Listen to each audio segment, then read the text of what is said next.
Look, heartbreak is insane. It's invisible, but it feels like somebody crushed your entire chest. You can still go to work, still answer people, still function, and at the same exact time, feel completely shattered inside. If you're here right now, hurting, overthinking, checking your phone every 5 fucking minutes, stay with me. Because I want you to understand something tonight.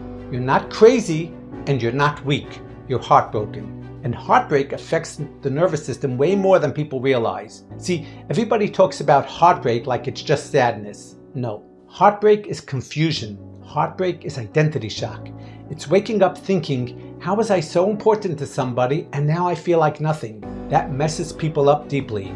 And then your brain starts doing what all heartbroken brains do, replaying everything, the conversations, the memories, the texts, the moments. You become a full-time emotional detective. Why did they say this? What did that mean? Did they ever actually love me? Was any of it real? And honestly, that loop can become torture, especially when you start asking the most dangerous question of all. Maybe I just wasn't enough. Listen to me carefully right now. Somebody failing to love you properly does not mean you are unlovable. It means they were not capable of meeting you where you needed to be met. That's different. The wrong person can stand in front of gold and still not recognize value. That's not your failure, that's their limitation. But I know you don't just miss the person, you miss the connection. You miss the feeling of mattering to somebody, the good mornings, the good nights, the tiny rituals, the emotional familiarity. Human beings are attachment creatures. Of course you miss it. That doesn't make you pathetic, it makes you human. And honestly, one of the biggest mistakes people make after heartbreak is pretending they don't care, trying to act numb, trying to act unbothered, trying to move on before they've actually processed anything. That doesn't heal you, it just buries the pain alive.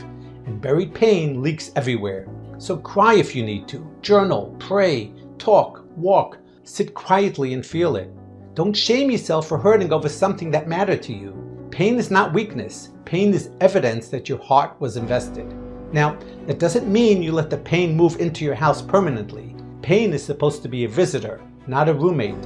And please, stop analyzing breadcrumbs like they're sacred ancient scrolls. I mean, seriously, heartbreak turns people into FBI agents. You're zooming into punctuation marks like, why did they use a period here? What did this emoji mean? Why did they watch my story but not text me? No, stop giving meaning to crumbs. You deserve clarity, not confusion, not mixed signals, not emotional scavenger hunts. And there's a moment during healing, a really important moment when you finally get exhausted enough to say, okay, enough. Enough chasing, enough overthinking, enough abandoning myself. That's where healing actually begins, not when the pain disappears. When you return to yourself. And listen, letting go is hard because you're not just losing a person. You're grieving a future, the future you imagined, the future you emotionally lived inside. That's why heartbreak hurts so fucking much. Because your nervous system bonded to a story, and now that story collapsed. But holding on to a future that no longer exists slowly destroys people. You deserve a future that actually wants you back. And here's one of the most important questions you can ask yourself after heartbreak. What was I starving for emotionally? Attention, affection, safety, reassurance, consistency, validation? Heartbreak exposes unmet needs. And healing begins when you stop begging somebody else to feed those needs and start learning how to meet them yourself. Also, please stop stalking their social media.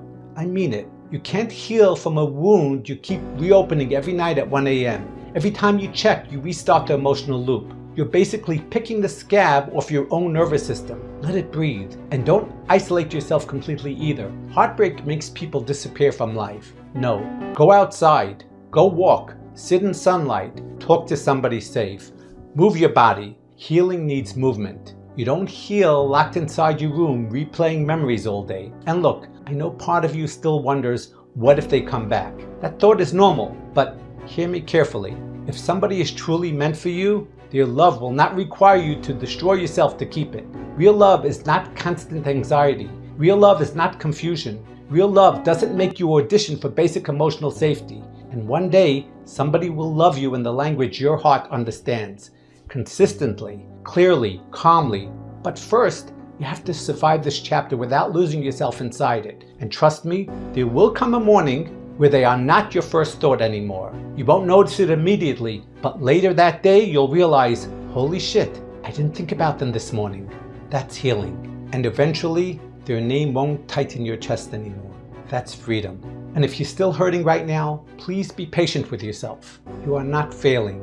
You're recovering from emotional impact. That takes time. But I promise you this heartbreak is not the end of your story. It's the beginning of a stronger version of you, a wiser version, a calmer version, a version that'll never again settle for crumbs pretending to be love. And if you're going through this right now and feel completely stuck in the heartbreak, that's exactly the kind of thing I help people with. You can book a one-on-one session with me through the link in my bio. And if talking feels easier right now, you can also contact me on Pop Call, chat, voice, or video. You don't have to carry this alone. All right, talk soon.